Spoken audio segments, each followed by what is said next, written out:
Good evening, all you blood-obsessed Murderball fans. This is 665.66 UHMR Chemrat Radio. Stands are getting packed this week as Murderball season gets underway in the Underhive. Since the fiery loss of the 69th Street Bangers, their arena ruins have been bought by House Emotus, and they have started to rebuild and recruit. So keep those eyes open for jobs and team positions. As always, I am your dagger-spinning board freak Goblin King, and tonight I am joined by our maniacal chainsaw menace Marky. All those M's. What it is, hose. Our murder ball mask belt-fed blunderbuss wielding beast. Who the hell are you calling hose?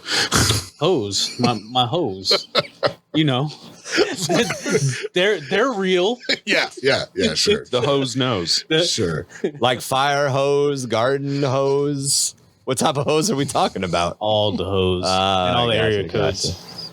Back from assignment deep inside Our Lady of the Emperor's Church Convent, Kevin. What I do with the ladies to test their faith is none of your business. It does happen deep inside, though, doesn't it? He was very deep inside. Very, as deep as I could get. Very, very deep undercover. God damn it. Undercover. I just got it. I just got it. At least it was undercover and not with no cover. So this is our first October. Nice. That's a spooky ass introduction right there. We got our first Spooky Dookie of the night. It away. It's in my mouth. My family used to call those air biscuits when they're like really thick. My niece would call them stinky steams. They got a little texture to them. You know? This is why Tony's not a guest.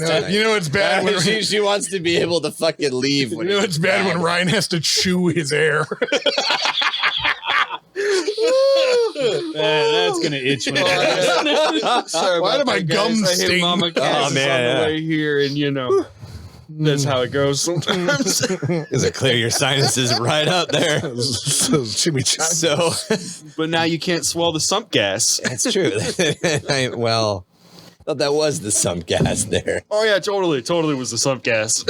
You guys got them sump frogs. You guys do that? Stepping on them sump frogs. It's a drip in the bucket. So this will kick us off for our October season. We're going to try to bring you guys some spooky content in October's moving forward. So we wanted to jump in with a Lore Stories episode. So tonight is our Lore Stories Horror Night episode.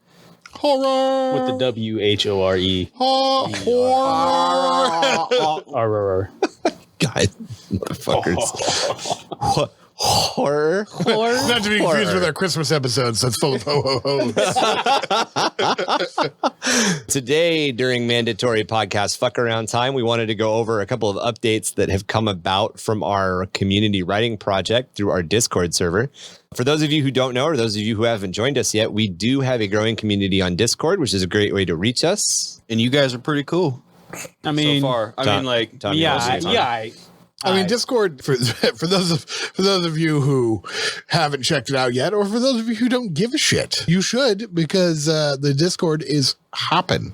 And if you don't, then too bad. So one of the things that we do over there is every couple of months we announce a new topic and we work on fleshing out some of the details of our hive. And since August, we started working on gangs, cults, and organizations, and we've kept working with that. At the same time, us, the UHM cast, we're always also working on little bits of fleshing out different things that we introduced to the Hive. One of the things that we introduced to the Hive very early on was Four-Armed Emperor, but we haven't really ever dived into or defined what Four-Armed Emperor is or how that lore coincides. So, Kevin, start us off with the joke where we got the name for the Four-Armed Emperor. So, actually, that was actually a pretty good little tittle story, and it always brings a good chuckle when we bring this up. So I was playing my Imperial Guard as usual, and Mark had recently acquired some Gene Stealers. Tactically acquired some Gene Stealers from some poor soul, and like 10-year-old little kid. we were playing a game, and 10-year-olds carrying around Games Workshop shit. What were Right? we- What part of the city do you live in? Why you think I took it? Oh, Why you think I took Gotcha, it? gotcha. and we were fighting against Tom, right, with his knights. Yeah. Yeah, he was coming over here. He didn't like the fact that those guardsmen look a little different than those other They got them guardsmen. raisins on their face. And I was like, I don't know, man. This dude looks alright to me.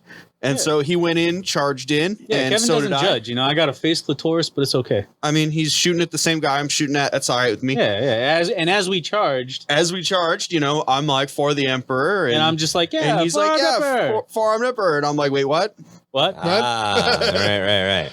Forearmed Emperor. Yeah. Yeah, Forearmed that's what I Emperor. said. Forearmed Emperor. That's what he said. Yeah, it's I totally what heard he him said. say forearmed Emperor. Yeah, for the Emperor. Yeah. For the Emperor, yeah. Forearmed Emperor. I got it. I mean, not all that. Hey, it's my accent, you know, so I can't. Yeah, I can't judge him for having a little bit of a lisp. He's got his face looks a little funny, but Right. Well, that was the the air biggest. might suck in their hive. That was the biggest joke, is like thinking about it in like a meme sense, because it was like, oh, this is the perfect meme for Like, 40K. we need- yeah. Like, Yeah. You've got the guys all going up and over the wall, going for the Emperor, and then other dude, you can see his arm like all folded up under his uniform, and he's like, for that forearmed Emperor, yeah, Yeah, And yeah. The guy turns his face around. What? what? So What I say? pretty early in, I think maybe even episode 1, we started joking around about it. Oh yeah. And Yeah, we threw it out there a couple times. We haven't recently, but yeah, we haven't done that joke, but We do every time we play. we Oh, do 100%. we do end every episode with some anecdote about what you shouldn't do around or to a four-armed emperor, and that's because we adopted the four-armed emperor as a creature, a cryptid, if you will, that lives in the Innsmouth hive. So to start us off here, we're gonna do a couple of updates on the lore that we've made that deals specifically with the Underhive's rat problem. We got a rat problem. Oh yeah. I mean, it's not really a problem. It's kind of a solution if you really think about it. They're not really They're a rats. really good food source. A really good food source, you know? They- one good man's eating. problem is another man's solution. You know, when you're trying to maximize the amount of wings that you get off of a rat, if the rat's got 6 limbs, you get more wings. Right, exactly. At that point, I believe it would be almost like a crab. What's a crab? It's a crustacean. Station. All those Oh, things that live down in the sump? Oh no! When I was up in Thought it was an STD. doing the recon I last, mean, they can be. up in the gardens. That was the fourth time nobles I got had these 4-armed weird crabs. these weird things. They kind of look like the rats, and they crawl around on the bottom of these little ponds. Okay. But then when they get hungry, they go out and grab one, and they just boil it in a pot of water. Man, that's lobstrocerous. Is that what it's called? I don't know. Oh, are you talking about fucking crawdads? Is that what is that what Yeah, you're They He's never talking told about me some what it's upper called. hive filigree I don't nonsense. know, but it was pretty whack. I had never seen any of that before. You just grab something alive, throw it straight in a pot. You don't have to like fight it or anything. I mean, like it doesn't struggle. Bottom feeders of the sump. I mean, do you really want to eat that? No. This was Noble Garden bullshit. Oh, okay. bottom feeders of the I mean, you know what they say. I'm all about Better that. If we anything we eat get it down here, if we man. eat it down here because we have to, the upper hivers eat it as a delicacy. True stories. So four-armed rats are a delicacy to them, you think? I mean, Well, think I'm of sure how they long of a don't. walk they'd have to come on. Dude, I want to be like the paletero man of four-armed emperors. You just roll up and you got like the little Hanging by- yeah. Hey, nutty J's, man, always slanging, dude. Yeah, exactly. You're gonna be up there outside the murder ball game, going rat dog. So as we talked about when we outlined our entire hive lore, one of the things that we talk about, or one of the things that we've adopted with our hive, is a very long time ago, probably generations ago, there was a tyrannid splinter that somehow found its way. a tyranny of A tyrannids. tyrannid. That somehow found its way to this particular hive world, and a strain of gene stealers infected the rat population instead of the human population. We've got a couple of theories about how that may have happened. Marky likes to say that a gene stealer fell madly in love with a rat. Yes. You don't know that story? Ryan? I do not know that You don't story. The Willard of gene stealers. So the stowaway gene stealer. So this is a story that was handed down, from generation to generation of I would say Of your family? The family, quote unquote, Nutty J's. And family. you talk about family. All right, so I was like, you just grabbed my drink, bro. I did. But yeah, it was once said that there was this bug like crustacean creature that had a lot of arms and a lot of teeth that fell madly in love with something that was a little bit too small for his britches. And he just kept chasing it around because there was nothing. Look, size is not always what matters. When you're in an aircraft and you get dumped in the sump, and all you see are just life finds a way. Life finds a way. You see. That may be what your family says, but my mama said they was so angry because they got all them teeth and no toothbrush. The medulla oblongata.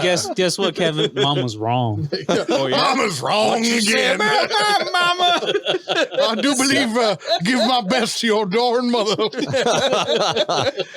So building upon these little one-liners and little teasers and little in-jokes that we've had, we've decided that the four-armed emperors are about the size of a gene stealer and act a lot like a gene stealer. However, since this infestation has been disconnected from the hive mind for so long, they're no longer reproducing or really doing the sort of things that a gene stealer cult might do. So, think about a synapse creature, gene stealers being one of the synapse creatures that report to a brood mind rather than the hive mind. Well, they're still reacting like that within their own colony, but they're not getting, the brood mind isn't connecting to the hive mind and getting orders. Right. They're not ringing the dinner bell. Right. It's more like survival mode. But they do have a caste system though, right? Right. They do. Yeah, that's what I was going to say. And they're not just that large. They go all the way down in size as well. Yeah. And, so we're specifically talking about the big ones. the four-armed emperor right now. Okay. Right. Yeah. So the patriarch, the one, essentially. yeah. No, not the patriarch. Not the patriarch. When we make our reference to the four-armed emperor. Oh, okay. That's just the general populace kind of thing. That's the gene stealer sized acolytes, four-armed rat. neophytes kind of thing. Yeah. But what I was kind of trying to get at was that the gene stealer basically tries to take over. Is it the patriarchy? Is that like the? So the gene stealer cults have a patriarch that controls them. Well, they're trying to take over the government, which is normally yes.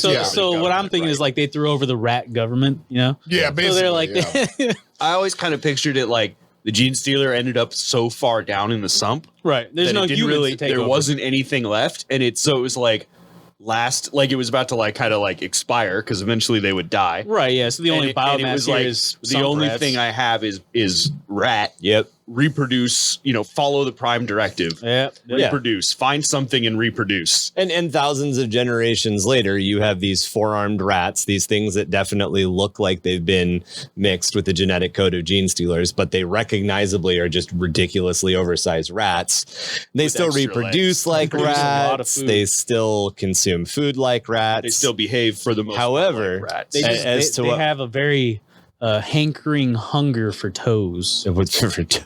They nibble on toes. That's the thing for real rats, though, too. So, as Marky was kind of alluding, that is true. They will eat your fucking toes off if you let them.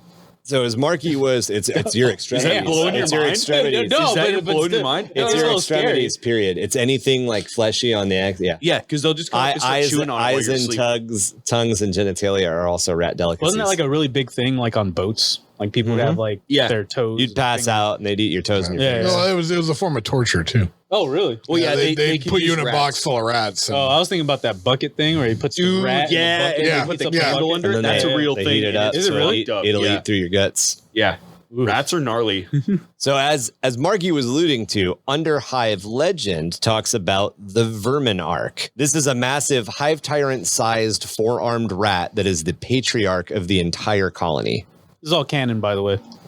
If all y'all know what that means now. All the rats in the Innsmouth hive are assumed to be from the same colony. So all of the four-armed rats in general are invested in following, or not invested, but are genetically linked to following the Vermin Ark. This includes the four-armed emperors and down the sizes, the different generations of four-armed rats. It's also assumed by the xenobiologists and the Mechanicus that all of the hive cities on the planet are infested with some sort of colony of four-armed rat. However, it has been noted by the same xenobiologists that hive rats from different hives, their populations actually compete and fight with one another. So one of the things that we had been talking about right before we started writing all the notes for this week's episode was the idea that, hive cities are connected. They've got like rail systems above ground that connect. Abandoned rail systems, I think is what we're talking about. Yeah, old rail systems from the initial colonization that were laid down and buried over time, as well as more current ones that are used to transport good and material between. So there's multiple layers of them. Yeah. And since our planet is an ice planet, it's an ice death world that the pollution in the particular case of our ice death world is made the cooling of the planet a lot worse. There's probably, as Kevin just pointed out, massive generations of just old rail systems and subway systems that are buried under the ice. So the rats are able to travel between hives. Plus, they do also have the ability to burrow. Yeah, yes, that's true. Because they've got the genetic code. Yeah, I figured some of the like tunnels that have been found have been old tunnels, but they're like, these have been recently dug out. Right. Oh, yeah. Or collapsed sections that they'll tunnel between. Exactly, yeah. So this suggests that each hive might have its own vermin arc. And we've already outlined at least one other hive, which is the Amity hive. So as we continue to develop the planet, we're actually looking at the next thing we're going to do as the hosts of the podcast is we're going to start working on what the planet's name is and what the planet's conditions are for you guys. Yeah. I look forward to that one, actually. What's up? I look forward to that one. I like planet space nonsense. Genetically, all the four-armed rats in a colony are related to an ancient strain of Tyranid Tyranid biomass, but they are a genetic dead end. And although it's possible that if the hive mind got within a certain range of the planet, they could reassess or reassert their dominance over them, it's not necessarily known whether or not the hive mind would care. The hive mind just might see this as a genetic dead end and leave it as it is. These local brood minds, however, are acting a lot more now, generations later, the way that a rat colony would versus the way that a gene stealer cult would.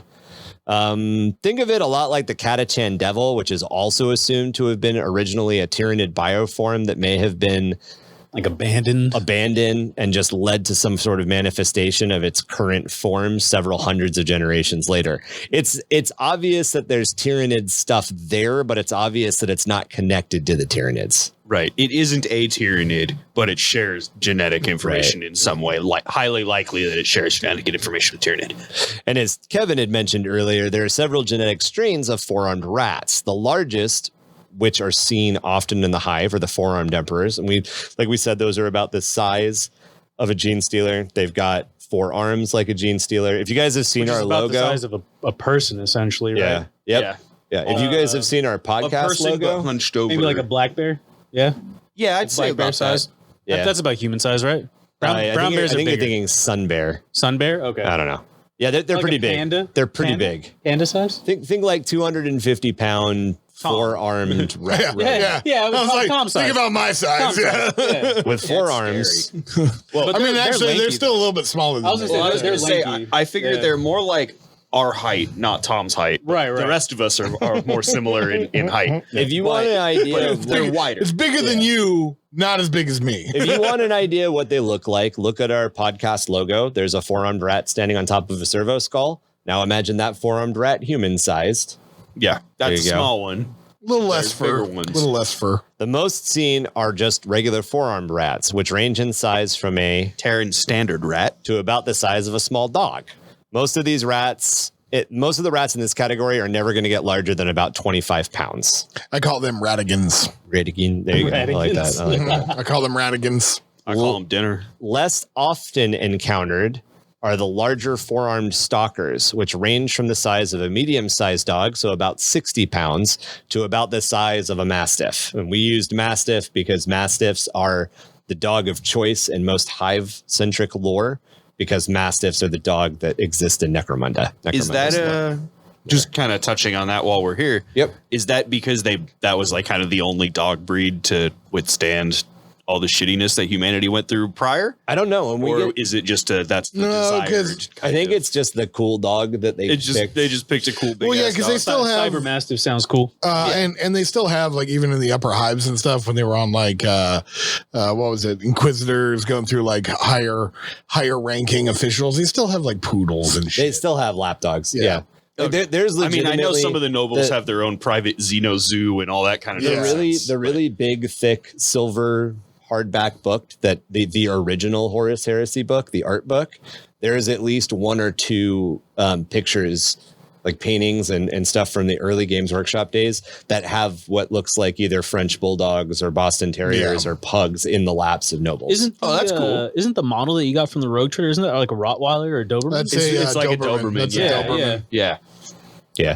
But generally that's kinda how I speaking, painted it. You can kind of paint it a whole bunch of ways, make it look Right, kind right. of But it's got like the ears and stuff. essentially, yeah, it's kind of Doberman-y. another reason that we use Mastiff for this, other than the fact that it has a connection to Hive lore existing in Warhammer 40K, is everybody kind of understands that Mastiffs are one of the largest dog breeds. Right. So again, you're thinking like a 60-pound, you're thinking of like a 6-armed rat that walks around on all 6s most of the time. 4-armed emperors run around on 2s. It's almost like a dog-sized tarantula.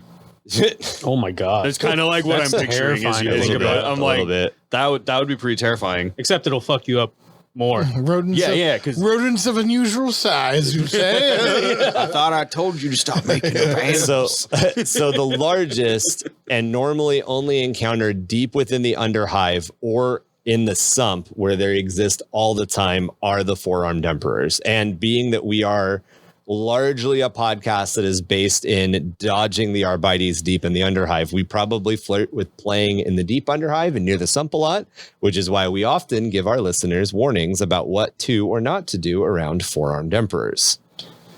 It's Or like just a sometimes the rats in general. it's like a death claw, right? yeah.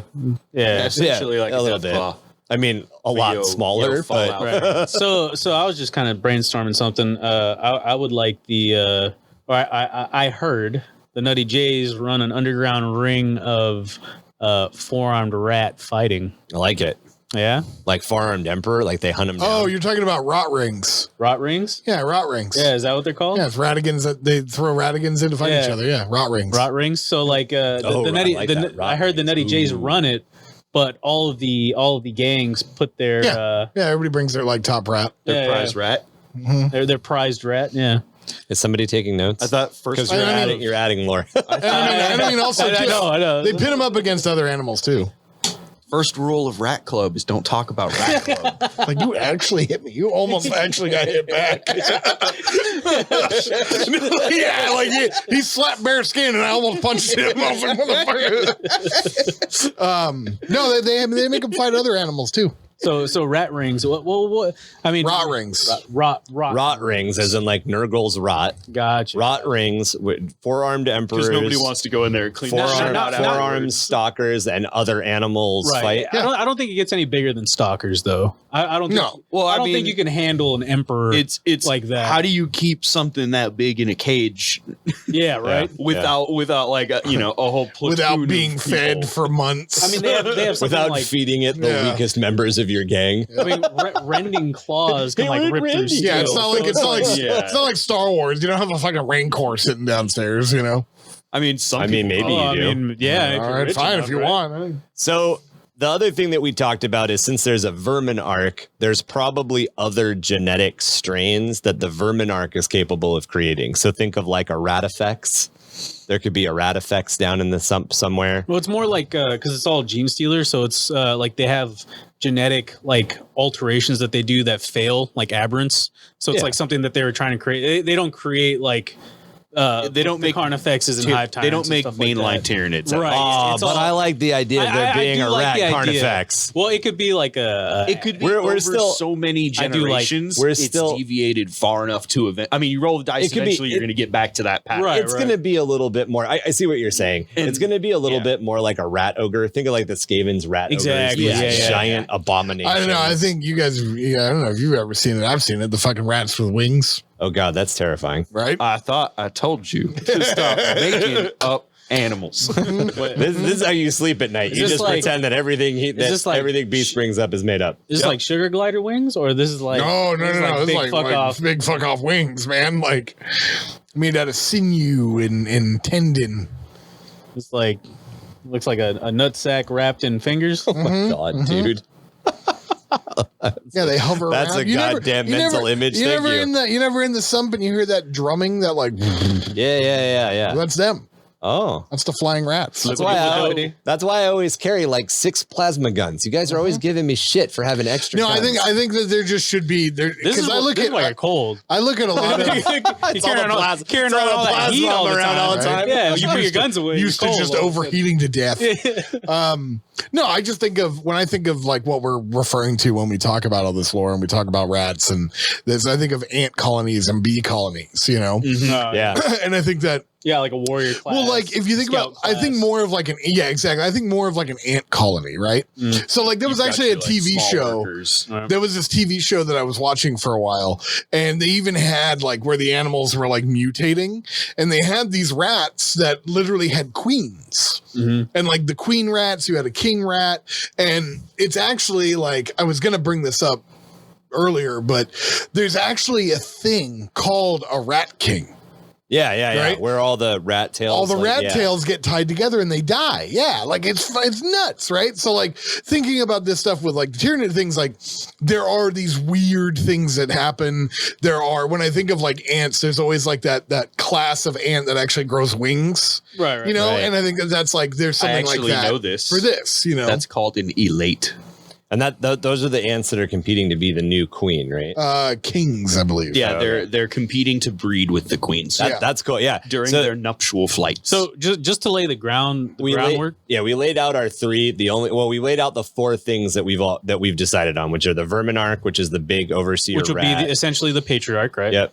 Then there's the 4-armed rats, right? Or 4-armed emperors, which are essentially gene which would stealers. Be acolytes, right? Oh, 4-armed emperors would be gene stealers. Yes, would be gene stealers. Then we've got the 4-armed stalkers, which would be acolytes. Yeah, which are like they're like dog sized essentially. I don't know what the cult has that's the smaller ones. You said. The regular 4-armed rats? No. That's the 4-armed stalkers. Those are the ones that are about the size of a mastiff. So the ones that are the closest to rats would be the neophytes. Those are just 4-armed rats. Those are 4-armed Those are the ones I call ratigans. Yeah, those are the ones that are between the size of a normal rat, and a small dog. Those are the ones that people would eat. Yeah. And then the slightly larger ones would probably be the acolytes. Okay. Which are the ones that are closer to like gene stealer size, and then full on 4-armed emperors would be gene stealers. Then you have genetic failures, which would be aberrants. So or the equivalent of that. So we've got aberrants. One of the aberrants is a 4-armed rat with wings. One of the aberrants could be just a monstrosity. That's more. Yeah. And who knows what the Verminarch collects to him to protect the center of the hive, wherever the Verminarch lives. And the Verminarchs always live deep in the sump. So coming across one happens, but it's a lot like coming across or hearing tales of like, say, a Bigfoot or another cryptid. Yeah. Where it's like you've only heard of people hearing about seeing this thing. Your brother's dad's best friend's roommate's mailman once heard a story about it. Once saw a picked screen image of one. Very blurry. And somebody else was like, nah, Frank, that's just your wife. That's Jimbo in a suit. See how he walks? So however any of this came about, this obviously has not only affected the history of the planet, but it's affected the history of the Innsmouth hive itself. And at one point in the past, the Innsmouth rat colony had pushed out so much into the underhive that it had started to take resources and even diminish the population of anything higher than the underhive itself. And currently in cases when the rat population does get too high, the same thing will happen. The rat population gets too high and the colony starts to increase its activity in the underhive and threaten the actual hive itself. To combat this, about 300 years ago, the High Lords of the Hive met with one of the most powerful underhive gangs at the time, this gang had already started specializing in breeding mastiffs and hunting cats that were about the size of cheetahs. They somehow got some cats from off-world and started breeding them big, and were already starting to breed mastiffs and make cyber mastiffs to hunt down and kill rat populations in their own territory. Kind of looked like a puma to me. Ocelot. So this gang was called the Dominalis Medicorum, and they were tasked with creating bigger genetic strains of hunting cat, combining their breeding methods with the genetic and biomedical secrets that were introduced to the gang by the Magos xenobiologist of the Mechanicum that was stationed at Innsmouth Hive. Since then, they have become one of the most powerful clans of the Upper Hive. Again, the Dominalis Medicorum breeds highly specialized and extremely dangerous death leopards. These are tiger-sized hunting cats with 6 eyes and 6 limbs. Death leopards have been crossbred with the fear cat and even the grinks. This is added to their deadly nature, and it allows them a higher psychic connection to their handlers. While most death leopards are kept in the mid and upper hives, patrolling the sectors in control of allied clans or the manufactorums and houses that can afford the services of the Dominalis Medicorum, from time to time, a handler dies and a large cat will escape deeper into the underhive. The Sump actually has a population of feral death leopards, which are constantly at odds with the Verminarch's colony. So I'm thinking that, you know how we have Turkey Day kind of dealio? Yeah, I'm thinking that house only does like a purging of 4-armed emperors once a year around Turkey Day. That's the only time. Otherwise, they let the underhive deal with itself, and they let that'd be cool. There's a hunt festival. Exactly. I like that. I like that. The hunt. Yeah. So in the underhive, only the foolish, the incredibly brave, the insane, or the stupid powerful who have access to psychers have ever caught feral death leopards. And in order to do it, you need a psyker that is capable of binding with the death leopard. The skills of that handler and Avatar shit, man. The skill, I was thinking more Pacific Rim, but it's I like that. Like the you know how like they've got to sync with each other. Yeah. Like these psychers have to psychically sync. So a Grinks they have their ponytail pussy in the thingy, and they tie each other together, and they're together. They're bonded forever. That was more like, I mean, I don't want to bring it up in the podcast. That's what it is. But since I'm pretty sure at this point we're going to just cut this little line out. No. We got to keep that. We got to keep it. That's called fraudage. What is? It's when you put one dick inside of another dick. No, that's called docking. Isn't fraudage? No, fraudage is when you rub them together. That sounds like frontage. Fraudage, like the street that runs next to the highway. No. That's where you rub your dicks together. That's what frontage street means. I mean, it might be the same thing. It ends up doing both. Okay. I know one of them has to do with foreskin. Fucking God. Yeah, it does. Anyway, back to the tail pussy. Okay, so you've got the wrong idea. So the Aeldari use Grinks as familiars. They psychically bond to a Grinks, and then a Grinks allows a powerful enough Eldari to essentially have extra. Okay, so there's no physical powers. This is not a physical connection. What is it? Tribbing? This is nothing. This has nothing to do with scissoring or docking or anything. I didn't say any of that. It's not felching. It's not munging. Do you want to talk about munging? No, I didn't. Do you want to know what munging is? I didn't want to talk about any of it. This is the horror episode. Let's talk about munging. I say pussy one time, and now everybody's like, yeah, and then there's, docking and mudging and whatever. You just made up another one. You just make it up. All right, so to set you straight, think of the movie Pacific Rim. Yes. In order for two humans to control a giant robot, they have to drift with each other. They have to psychically link. They're not touching each other. They're not connected in any way. They're just psychically sharing a connection. So a powerful enough psyker has to dedicate a portion of their psychic power to controlling the death leopard, or the death leopard will literally just murder everything because it's just a giant cat. It's just a giant murder cat. Right. And it looks at everything like a red dot. Like food. Everything is food. There's a jungle cat in the bathroom. The fucking king of the jungle. King of the fucking jungle.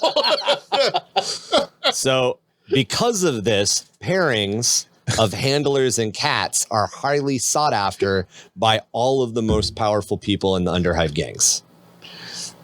So it's rumored that Estrada, I'm sorry. I swear to God. I don't know what's the king of the jungle. It's not the king of the jungle.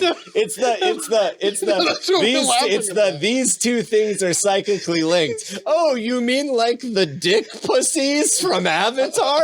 No, you play this game and you know that this game has psychic powers. It was close. Never once have I been like dick pussies. Never once have I been like Tom, I'm rolling psychic scream on you, and fucking Mark stops the game to be like, they got hey Tom, he's smacking you with his dick pussy, his mental dick pussy. Dick pussy. he just opened his third eye and let it wave around. Oh my God, dude! And I was more laughing at the king of the fucking jungle. Right? That's where I was like, That's where we were laughing. This is what broke me. This is what broke me. Yeah. The king of the fucking jungle. King of the fucking jungle.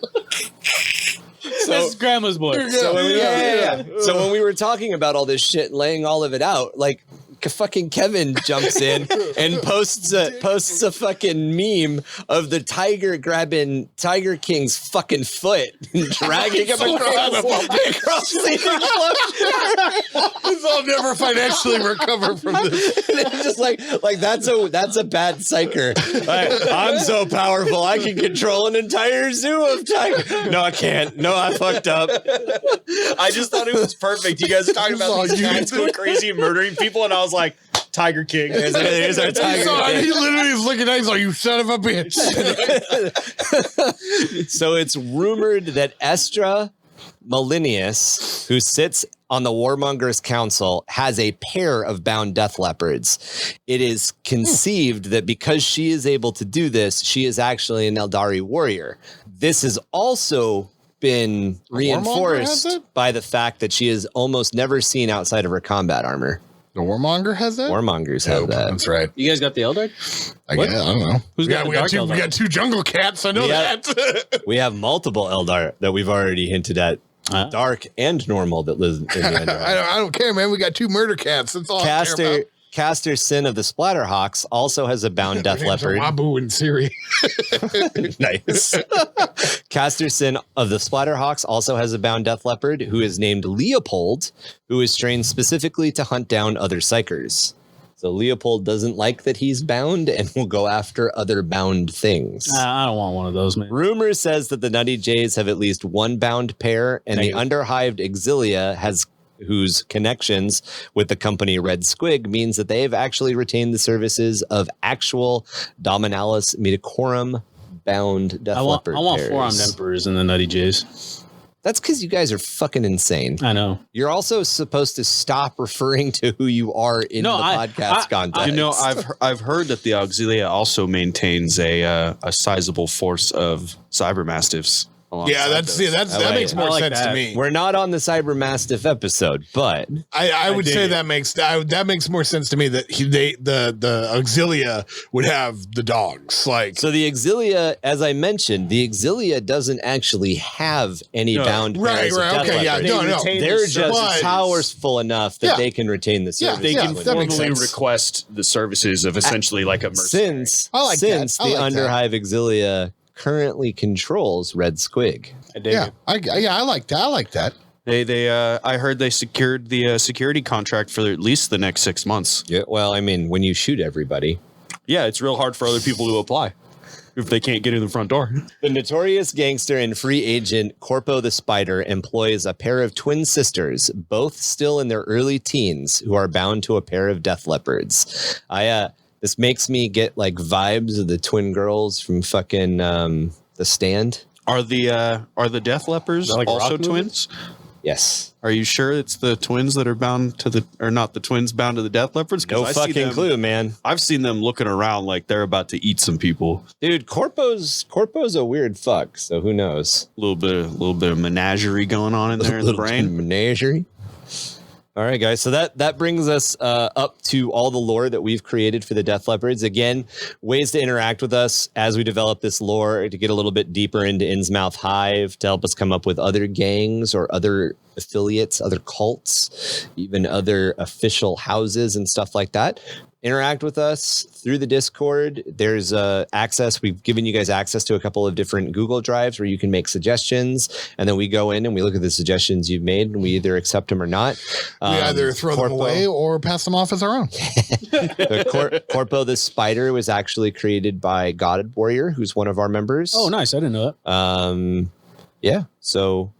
And Semi-Serious Nerd is the guy who came up with the name for our first official house or clan, which is the Dominalis Medicorum. Okay, sweet. Yeah, he actually had the kernel of the idea for there is because we drop, just like James Workshop. Just like Games Workshop. Yeah, copyright. Which is very different. Cheesy knockoff James Workshop. James Worksnop. Of Space Sword 69. Right.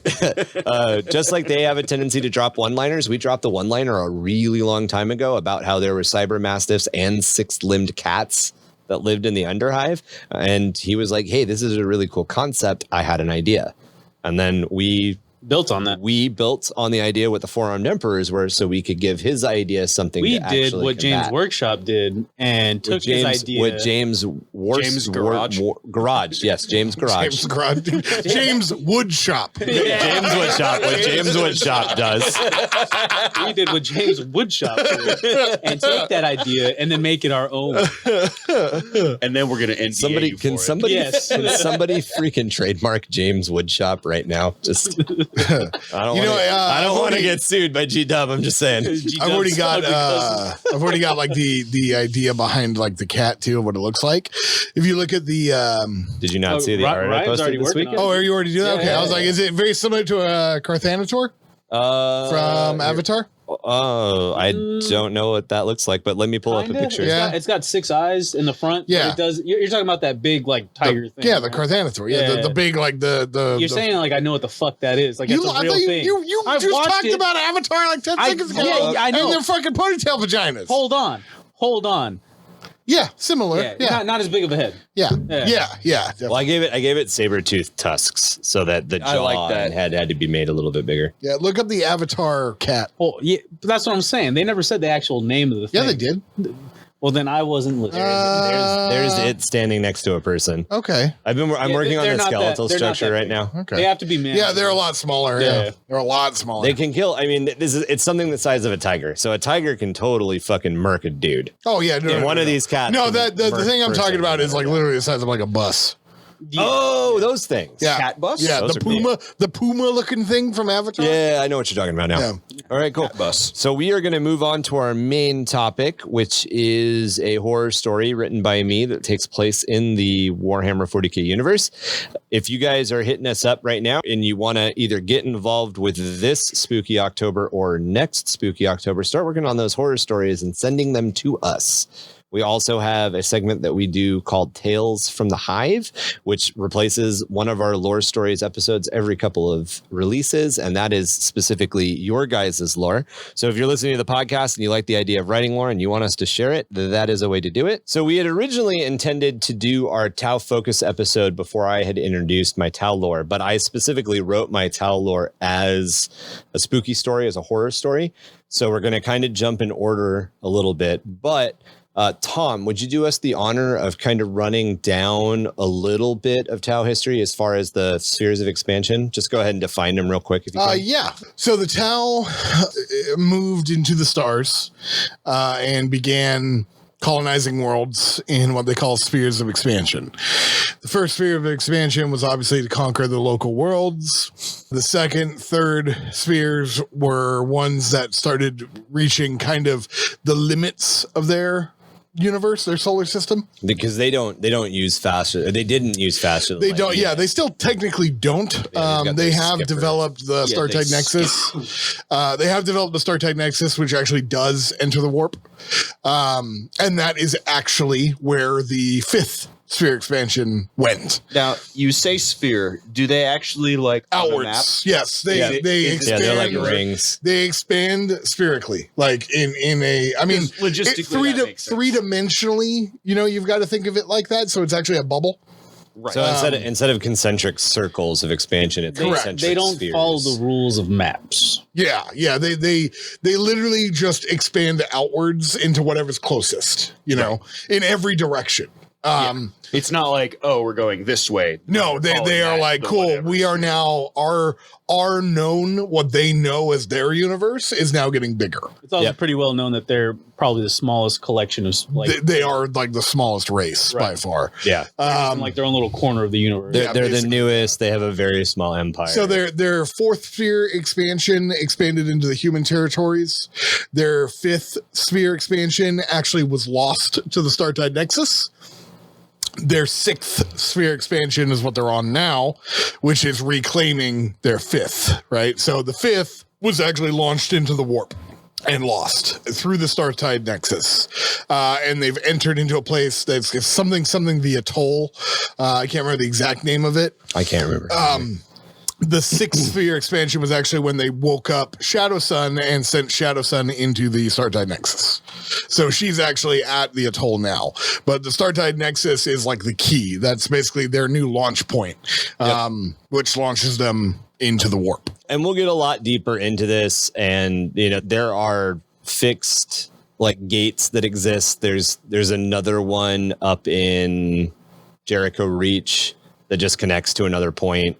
And allows faster than light travel. And there's a couple of other these ideas, and we'll get a lot deeper into it when we actually hit Talor. We just kind of wanted to give you an idea. Well, the name of the atoll is the Nemyar Atoll. Yes, yeah. And the Tau also have a tendency to call things like bay or atoll. They use a lot of ocean, like Maguleth Bay. Yeah. They use a lot of that stuff because there's areas of space that kind of act like good launching points in their minds. To go ahead and anchor my Tau lore is concurrent with the fifth sphere of expansion, except they didn't launch into the warp. Bakor, which is a specific Tau world, had a different plan or a plan next to. A parallel plan. Parallel plan, thank you. This story is called the Mahamat, which is also the name of my army, is the Mahamat. Just really quickly to go over a couple of words that are used by the Tau.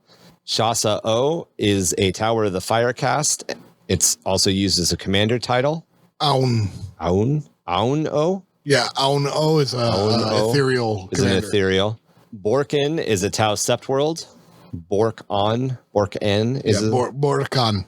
Yeah, I always thought it was Borkan. Beji means of the orcs. Res U is to destroy something in physical combat. And Vesran is the word that they use for artificial intelligence. So to get into the past of what made the Mahamat what they are, here is the story of their very beginning origins. A soft, repetitive chirp broke the stillness that had lain like a shroud over the command deck of the fated star for nearly 400 years.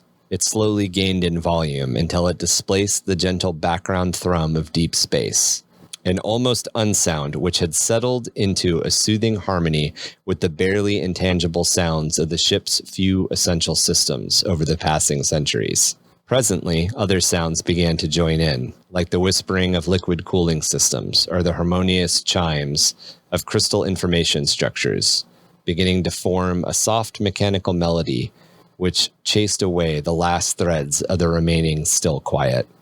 Darkness, as deep as the space between stars, was next to suffer, as the electronic symphony was soon accompanied by a dim glow of indicator diodes which snapped into existence around the control deck. Their initial red haze slowly fading into bright ambers before becoming a scattering collection of healthy, twinkling green and blue pinpoints. Main displays, notably absent of dust and the debris of deep space neglect, completed the banishment of darkness, suddenly flooding the deck into a brilliance that banished all but the most stubborn of shadows. Like an ancient leviathan waking from a decades-long slumber, the faded star seemed to stretch, flex, and work out the kinks and cracks along her sleek superstructure. Silence and darkness, like stubborn pests, were chased into the smallest and most forgotten corners of the ship. Both main and auxiliary engines flared into momentary life, flooding diagnostics and engineering systems with power and raw data.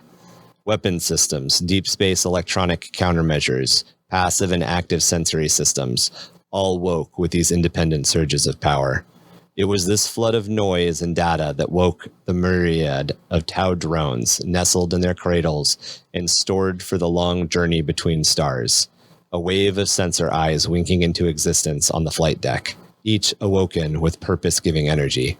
Status updates, astronomical, biological, and environmental data, swiftly followed by command queries, flooded the internal drone network, which beeped happily and awaited command input. Lacking any immediate external input, the drones settled into a contentment of chirping hums while they waited the prescribed 48 hours before sending out a batch of rapid-fire requests. Query sent. Sasha O. Borkin Beji Resu. No response. Query sent. Current Sasha O in command. No response. Query sent. Corel Borkin Urin Sep. No response. Query sent. Current Corel in command of Fated Star.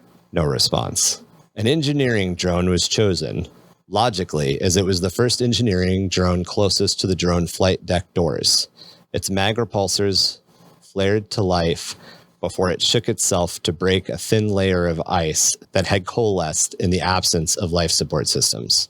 It slid forward and then dropped several feet before redirecting its course along the ranks of drones, coming to a stop before a recon drone.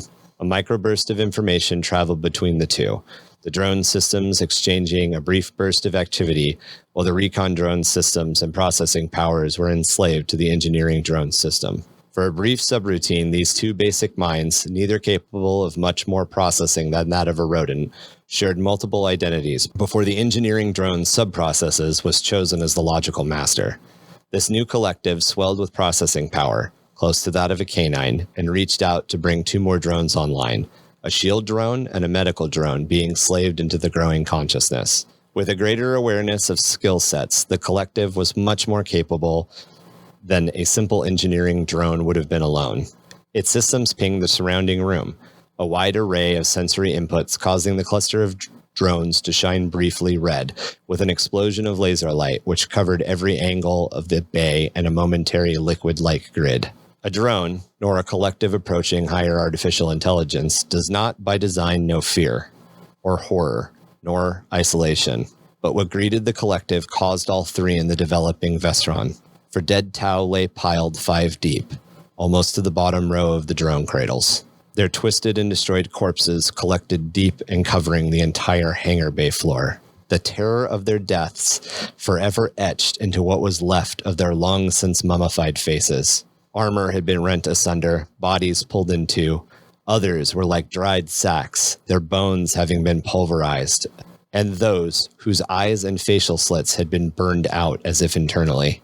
It was a terrible fate, evident in the near 4-foot deep debris of broken corpses. A cold calculation dawned on the collective, and realization set in, as every member of the cadre that had been active when it had last docked lay discarded in a grim display below it. After a quick scan, it determined that of the bodies present, only Sasha O. Borkin Beji Resu and An Aun O. Borka Sest Un were unaccounted for. The momentary thrill of hope set in. Forgotten was the evidence of time's passage, replaced with an almost zealous fervor that it could find someone else to take the lead.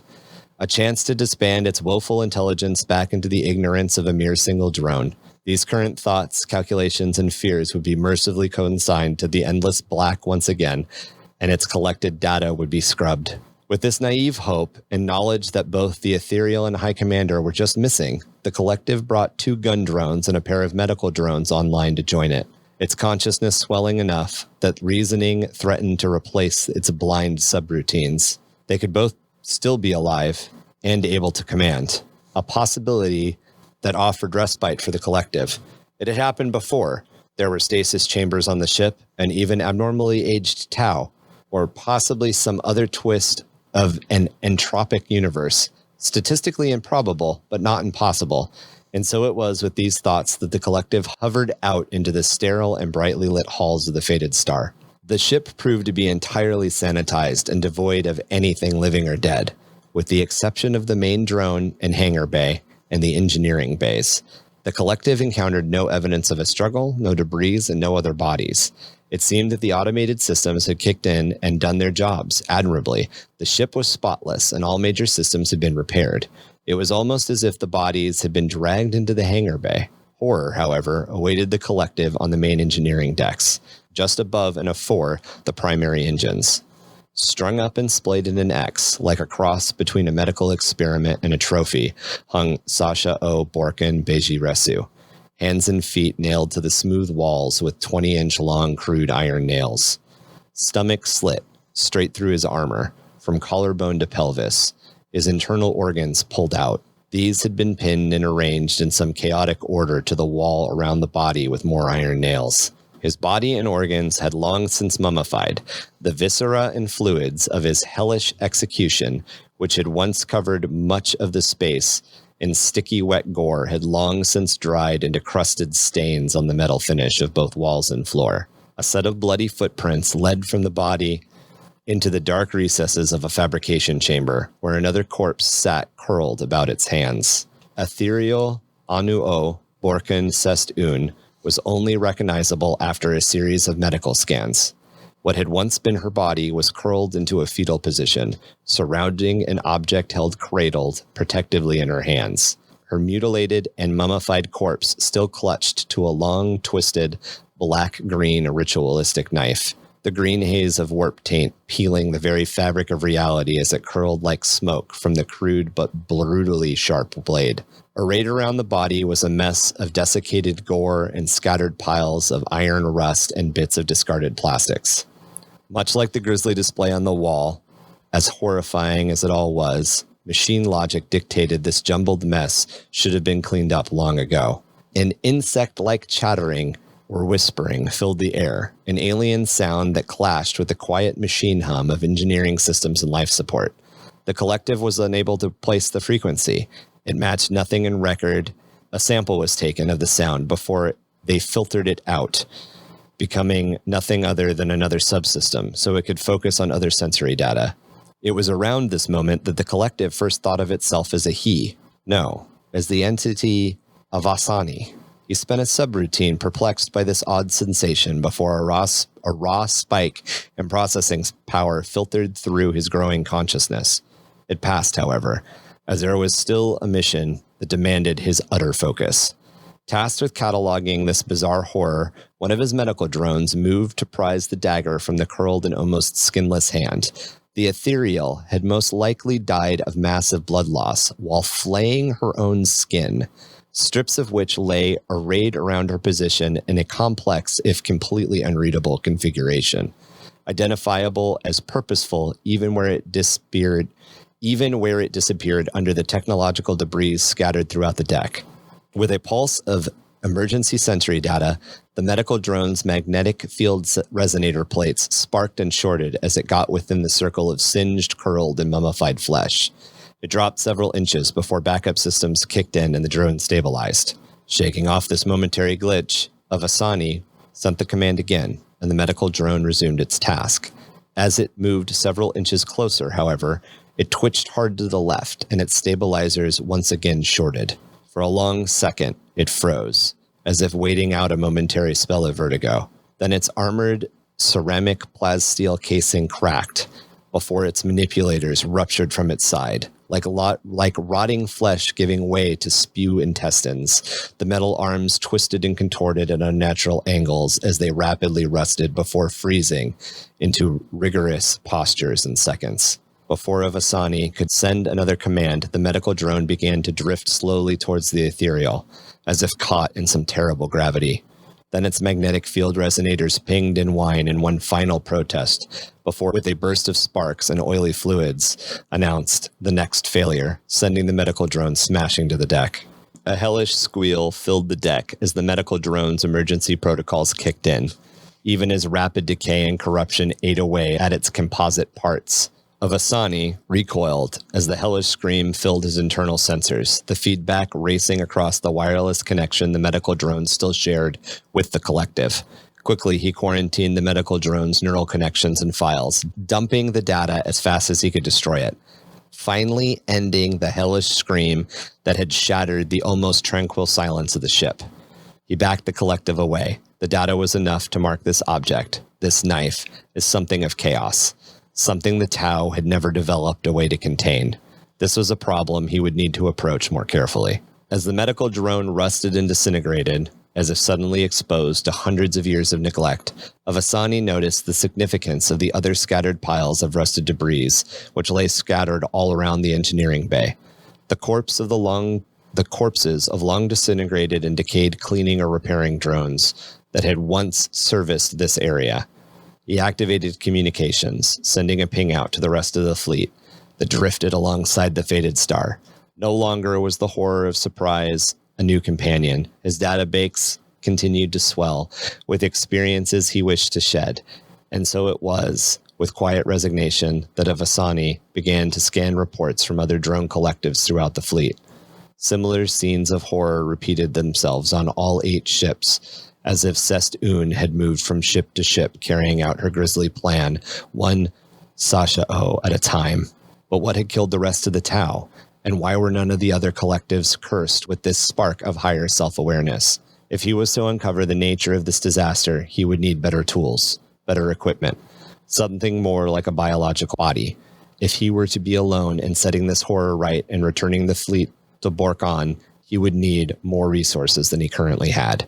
Drifting back into the hangar, Avasani brought the rest of the drones online, tasking them with collecting and preparing the bodies of the dead for incineration within the reactors. But that didn't feel right. What was feeling? No, it was too cold to do that, too mechanical. These Tau had died as warriors. Against what? He still had no idea. His mind made up, he sent out new orders for the bodies to be arranged and prepared for burial in space. Each body to be investigated and cataloged by medical drones before being wrapped and moved to the flight deck. He then moved the entire collective to the command deck and began to physically link his disparate systems, feeling a swell of processing power and the glorious fading of latency as each drone of the collective's databanks were dumped into the fated star's network. Avasani began to interface himself directly into the ship's primary systems and let his consciousness flood into the ship's much more robust and expansive processing system. Once linked, access to the collections of data stores of the Tau Empire and the Borkin Sept flooded into his mind, and he swelled with purpose, his personality swelling the entire ship, which seemed to breathe in a deep sigh. However, all this data would take time to process and learn from, and before he drifted, he sent one final set of instructions, then allowed his consciousness to sink into a sea of data he now found at his whim. In the hangar bay, 4 engineering drones stopped their task, the bodies they had been moving forgotten and dumped back into the pile of dead.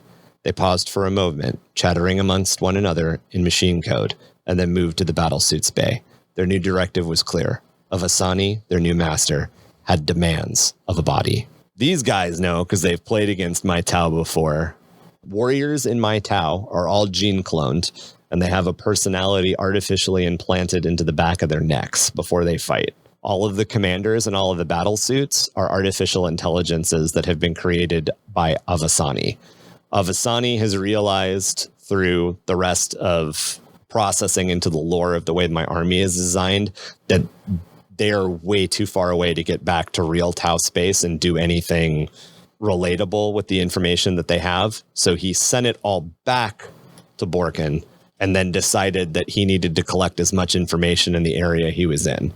So the Mahomet are run by an AI. You don't run like Fire Warriors and they are. I do run Fire Warriors. You do. Okay. So they're just cloned bodies. They're medically cloned bodies. Okay, I see what you're saying. That have had an engrammatic chip shoved into their head for like training and whatnot. Yeah. So basically, as soon as Avasani settles into this battle fleet's mainframe and gets all of this data, he finds out that there's engrammatic chips or backup consciousnesses of all of these warriors, because the Borkin realized that there was no way the Tau that got on the ships would be able to fight when it reached its destination. Like some Seventh Day shit. So with a mixture of using stasis pods and using engrammatic chips, they would basically continue to download into new bodies when they needed them.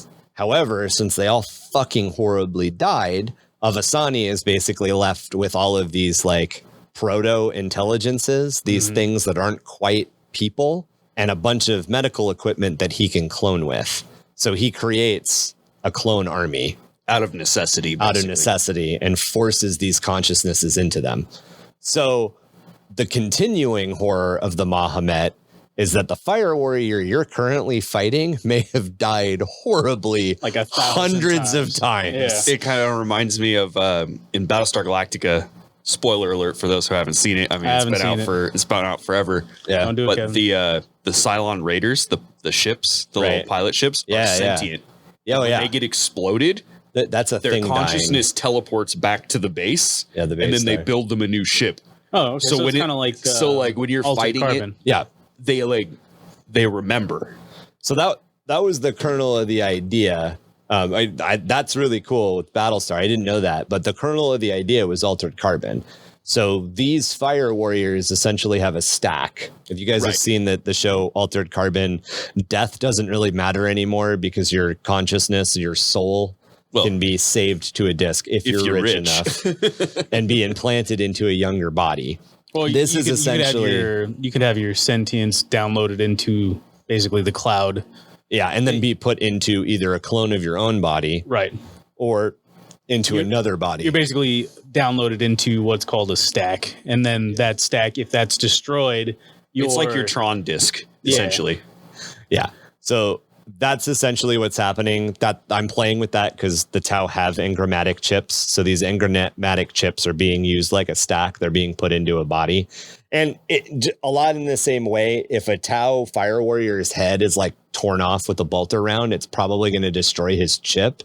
So that Tau is never going to come back. Right. But Avasani is backing up all the surviving warriors every time they come back. Yeah. So he can just make whatever he needs. And because he's dictated by a certain amount of logic mixed with a heavy dose of chaos taint, the way that I built the story, Avasani doesn't think of himself as a person until he interacts with the dagger.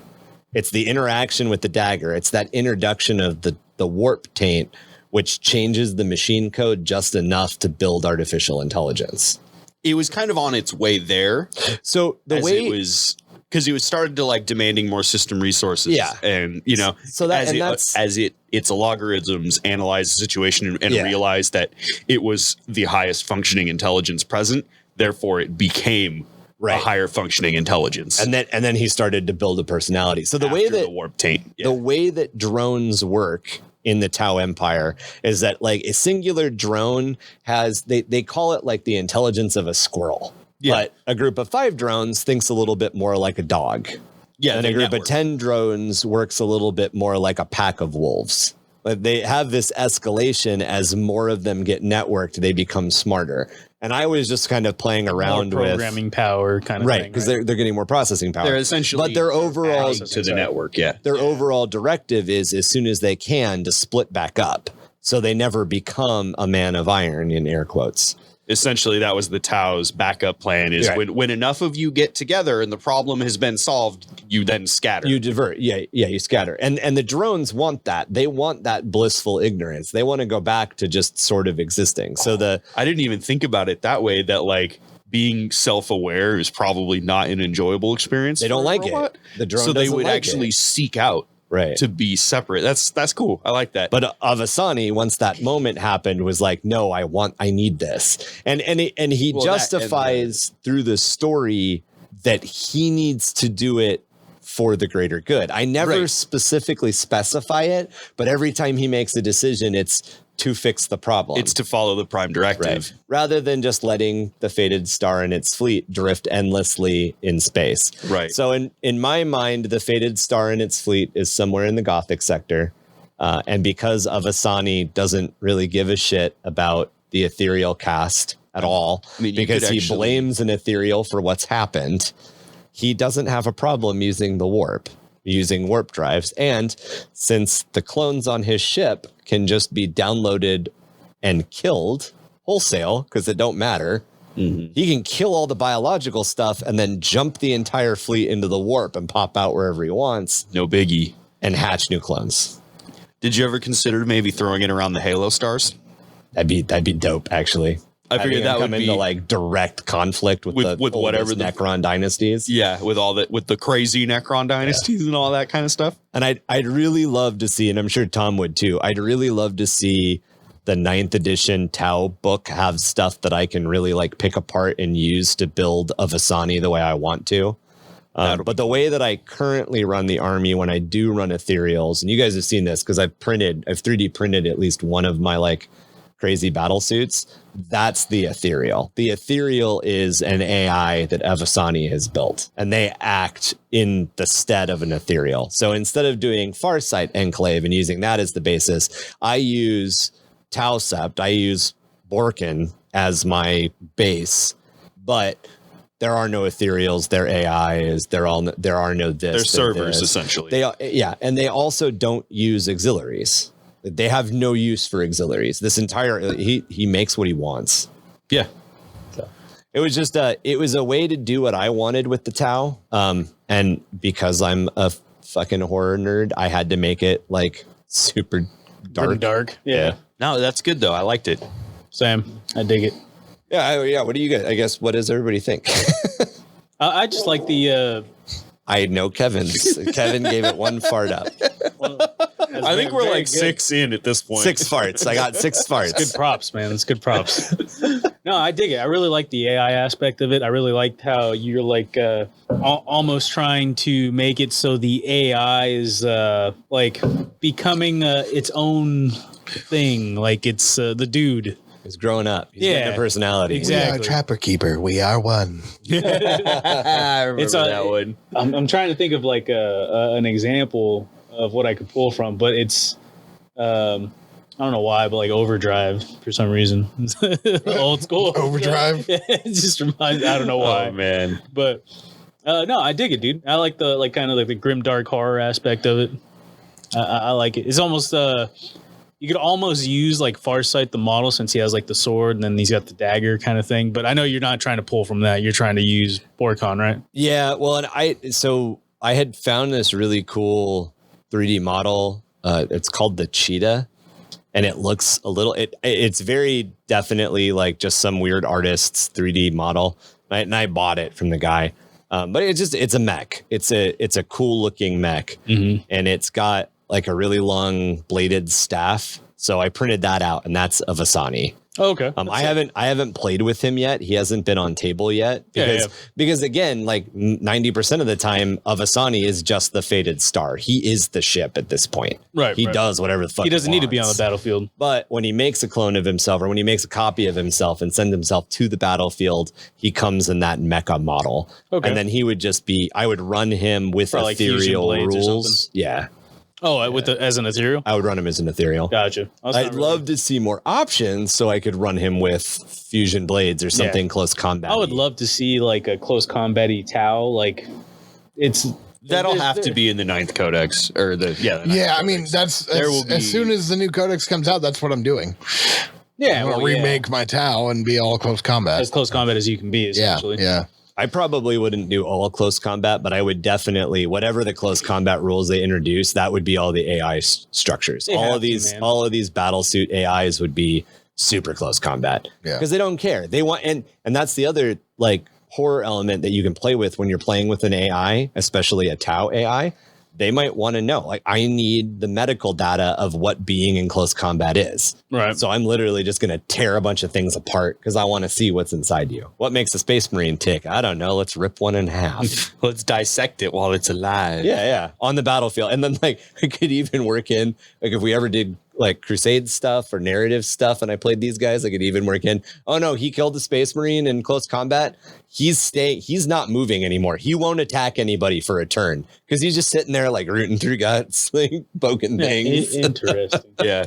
It kind of reminds me in the Halo books, they go over, it's not the prophets, but they have like a smart cast of The engineers maybe it's the engineers, I don't know, but it's got like a bunch of squid arms essentially, yeah, I think so. And while they're still like sieging Reach, like they're like it's like taking apart a car engine. Yep, exactly. Like just learning how it just human wants to shit know works. what the fuck this like. What is I forgot this what they're shit? called. They're but just like combat patrol walking down the street, and behind him it's just like big squid monster, like just taking shit apart, put it back together, and moves on to the next thing. Yep. Like I forgot what they're called, but yeah, I remember but seeing you that. remember, yeah. I remember seeing that. Enslavers?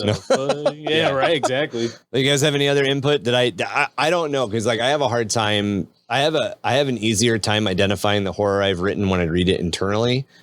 I read this out loud yesterday to kind of fix some of the grammatical errors and made sure it flows nicely. Thank you. Flows a little bit nicer. And I was like, oh, this isn't as scary as I thought. I think like adding like personality to basically the cloned individual. So like I mentioned the Seventh Day earlier. Yeah. And how like they don't realize they're clones or realize that they've died because like they can't remember the past like such and such hours, or they don't realize that they're being recloned. Something of that nature can probably add like a little bit of a horror aspect to it. I mean, or like if there's a mistake and they get double cloned and they see each other and they're like, what the fuck? that's one thing I was considering is, can they have double copies of the same one, or because it's the stack physically has to move? I mean, at the end of the day, the reason that a stack was a singular was because there was a religious aspect associated to the story of Altered Carbon. Right. As soon as you're data. And it, like, say you have a really good fire warrior, say you have a really good Fireblade. Thank you. And he's just fucking excellent. And Avasani is like, oh, cool. He's led my army to like 10 victories. And now I'm going up against a force twice as big as I've ever fought. I'm going to clone him twice. An AI isn't going to care. An AI is not going to make has no moral ramifications until it sees it play out. Right. And then it's like, oh, that wasn't a good idea. And that could be a horror story where it's like, oh, crap, Right. I'm not going to make two of the same clone again. That did not go well. Like, I'm sorry, Osasha O. Number one. Harold. This is Osasha O. Harold. You're not the same, I promise. I think a good way to expand upon it would be to run into another hunter cadre that's just out there. And they're just horrified. And they're like, and it's like, what are you doing? Yeah, exactly. And then he's like, oh, they've got some good fighting qualities we don't have. We must destroy them to assimilate their death. Yeah, well, I mean, whatever it may be, Turn them into the Borg. Well, like, I mean, I think where they're like, they become like, oh, we're just gonna, since they're like so far away, right. Anything Tau that they meet, they just incorporate into the fleet. Well, I think of it as like, fucking Hal, Hal like, 9000. hello, Dave. Like, and it's like, hello, Shasta. like this hunter cadre is becoming to the point of it's like, well, the flesh is weak.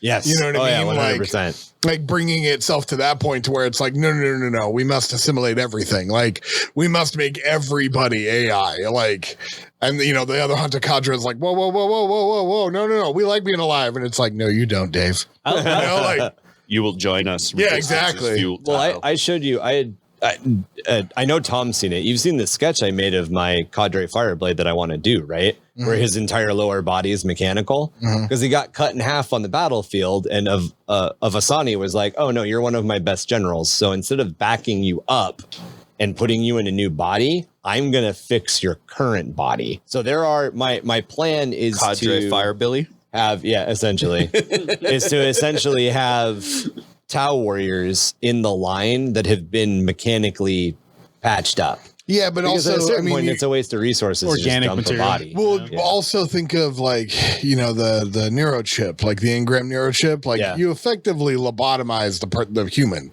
Yeah, by putting it's that thing just in. the construct. Yeah, exactly. So like you can have these fire warriors that are like put piece back together, but they're not who they were. Yeah. They have 100%. neurochips in them now. Like they're now part of the AI, like.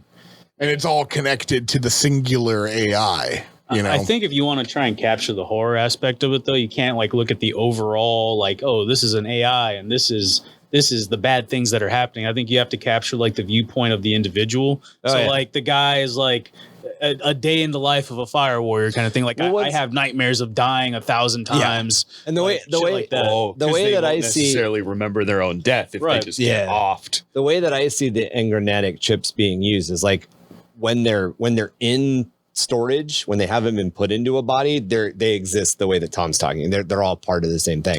But when they're formed and shoved into a biological body, as soon as that biological body starts having its own experiences, it starts building its own personality. So that chip changes to be that fire warrior. And that fire warrior isn't hive mind back in unless they die. So that could happen, especially if the same, you know, maybe the last time you experienced this, you were a female clone, and this time you're a male clone. Oh, and there's that there's that body horror and body dysmorphia mixed with the fact that, like, yeah, you fucking fall asleep and have horrible nightmares of being torn apart by tyrannies. Well, also, and you said since it's like it's not the whole person, it's just a fragment of their like personality. It wouldn't even necessarily know if it was male or female. All it would know is it's woken up in both bodies like 1,000 times. Right. And there's it's like at that point it doesn't know am I male or female. So like every time it wakes up, it's like, what is going on? Exactly. It's the body, dysphoria,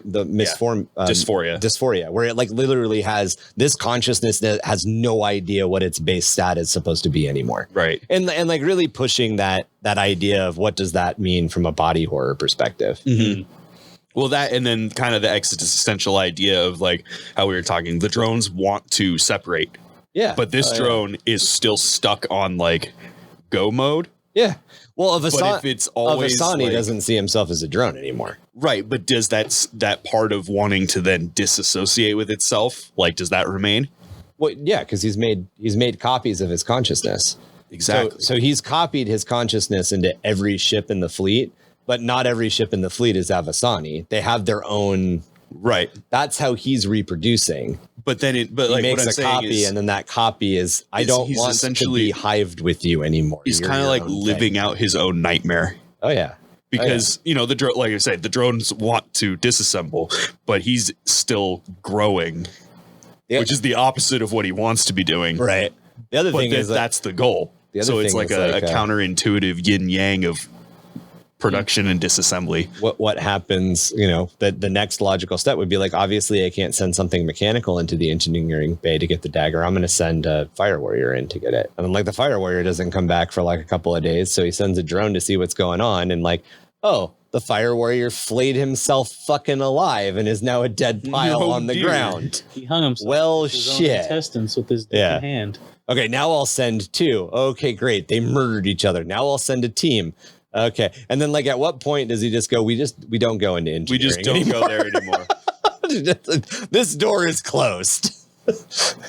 Or does he find a way to get the dagger? And at what point does the dagger, you know, who's the dagger associated with? Is the dagger an artifact of Khorne? Is the dagger an artifact of Tzeentch? Is the dagger sounded like Nurgle with the way you were describing it. Well, so the way that I've always looked at like weird warp energies, specifically like affecting mechanical stuff, like even las rifles and shit, is it causes a warping of time. So your las rifle starts to rust and fall apart. It's not necessarily that it's Nurgle's taint. It's the fact that warp just fucks with time. Right.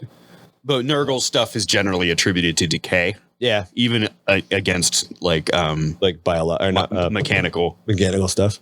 Yeah, it's just stuff to play with. And that was my personal interpretation. It cool. Almost like the way you were describing it in my head when you said like all the parts and stuff started like shooting out the sides of the drone. I was almost imagining like intestines spilling out of a wound. Oh yeah, man. I was like, how do I make that imagery but with a mechanical device? thing? No, and you nailed it. I actually it gave me exactly that image. That's cool. Like taking a peanut butter jelly sandwich and just squishing it down and watching all the shit come out of it.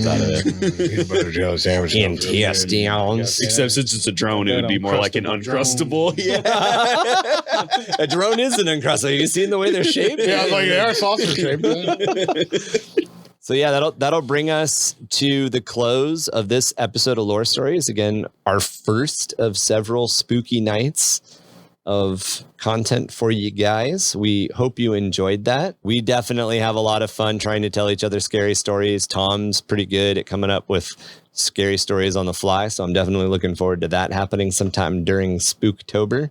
We are going to try to get some Space Hulk content at least started for you guys. Let us know too. Do you guys want us to pause? We haven't done Aeldari Part 3 yet. Do you want us to pause and not do Aeldari Part 3 and release Spooky our Dookie's interview? all October. And release our interview with Nerd of Many Faces as a bonus episode instead, and just really focus on horror content. Hit us up. You can reach us with your spooky stories or your interpretations or your desires or whatever you want to call them at underthehiveofmadness@gmail.com or jimdarkgaming@gmail.com. We also are very easily reached on Discord, as we talked about earlier today. We also have that Hive project that we work on Discord as well. So you can join us there to work out some lore. Yeah, you want to talk about four-armed rats. You want to talk about four-armed emperors. You want to talk about the Sumpfoot. What's his name? The Sumpfoot, right? The Verminarch? Yeah, the Sumpfoot? Yeah, Sumpfoot. You want to talk about, cyber mastiffs and all of our gangs and Ponytail vaginas. If you don't want to talk about that specifically. We also have legitimate channels, like tactics and painting. Hey, why is lore not legitimate? I never said lore lore wasn't creative. legitimate. I meant legitimate channels not talking about ridiculous shit. You see, Kevin is the guy who joined the Lore and Creative Writing Podcast. It's like, I don't like these things. No, I like lore and creative writing. I'm just not a toe sucker, so Oh, so you don't like all of the weird toe stuff that Marky started? I mean, you do you. Choose your next words carefully. Everybody's got a thing. This is my garage. Toes aren't mine. I don't think toes are any of ours. I can respect that. They're Marky's. I guess. Are they your thing? Are they actually your thing? Hey, I man. just thought this was a runaway joke that we weren't addressing. I still thought it was a runaway joke also, but I'm just throwing it out there. Everybody's got a thing. Don't knock it till you try it. Maybe his thing is toast. Exactly. Maybe it is. And I'm maybe not it judging you for it. If you want to see. I am. But if most people come to our Discord, and they just want to do Warhammer shit, then we do have. Yeah, and if they don't suck toes, they don't belong there. I'm sorry. That's true. We have a lot of That's other. not true. Well, I'm gonna go make my own Discord with blackjack and hookers. We do have a lot of other offerings. Because I'm going to bring toes to the table. We also. Oh my God. Hookers Choking are on toes over there. independent businesswomen. choking on toes. If they want to do things with toes, that is between you, them, and their wallet. So to redirect us, as Kevin's mentioning, we do have a lot of other offerings on our Discord. We got some video game channels. We have a remote control channel where these guys talk about remote control cars. There's even been some discussions of drones, both the recording and the racing style drones. Planes, copters, It's called quadcopters, not drones. dildos. The proper term is a quadcopter. We also unfortunately have a magic channel. So Yeah, we have a magic channel. Unfortunately. We have some Dungeons and Dragons we have a channels. magic channel. We don't have toes channel. Like, what is this? We have, That's we have all some of your role playing channels. content. Yeah, there's a bunch of stuff to check out on our Discord. Let us not Contests. continue to digress. We are rambling. Yeah, we have a painting contest going on right now. In fact, as of the drop date for this episode, you have exactly 2 days to hit us up in the painting contest entries channel. You need to either be a Patreon member or follow us on Twitch. And once we see that, you can go ahead and take a picture of the model that you're planning on painted, primed. You cannot have started on it yet, with a placard or a note behind it that has your Discord name, the hashtag Emperors for Toes, and the date on it, so we can just verify that you're following all the rules. That painting contest wraps up October 31st. We will be taking no entries that are made after 11:59 October 31st, and then we will post them all up and go into the voting process. You can find out more about that on our Discord. You can also hit up any of the prophets of Gork and Mork. Those are us or our moderators, the Mech Boys, to ask them any questions that you might have. If you want to support us in other ways, you can either jump onto our Patreon, which is patreon.com/underthehiveofmadness, and support us directly. We have some polls, some questions that we ask. We drop some art there, and we've starting to release some PDF stuff. So if you guys want to get either of our official objective markers, you can go there and get the PDF and then go to a company like 3D6 to order those objective markers on your own. Not affiliated. We don't have a deal with merch through anybody, but if that's the style of objective marker you'd like just with our art, we are providing the art so you guys can go out and get your own stuff. We are definitely working on some other options, some other merch stuff as we grow. I mean, the real question is, are you really a fan if you don't have them? I don't think so. You can also join us Friday nights at 6:30, between 6 and 6:30 Pacific Standard Time on our Twitch channel. We generally try to be live by 6:30 so you can join in the hype train and watch our countdown clock earlier. That's twitch.tv/Grimdark_gaming. We normally do battle reports, but we also have done some hobby streams, some Ask Us Anythings, and we have some future content planned like game nights and exploration of rules, possibly even some kill teams. So that's another way to connect with us. And RPGs. Yeah. Any other ways that you want to connect to us through social media, you can hit up our link tree, which is linktree/underthehive. As always, spellings and links to everything I just mentioned will be in our show notes. Guys, did I leave anything out? Nope. No, it sounds like you covered all the bases. Right. Well, as we mentioned here at 665.66 UHMR Chemrat Radio, Murder Ball season is in swing. So start placing those bets, but don't go down any dark alleys if you owe anybody money, if you know what I mean. We'd like to remind you that there is no such thing as petting a four-armed emperor's belly, unless, of course, you really don't like anything south of your elbow. This is Chemrat Radio signing off. Peace. Later.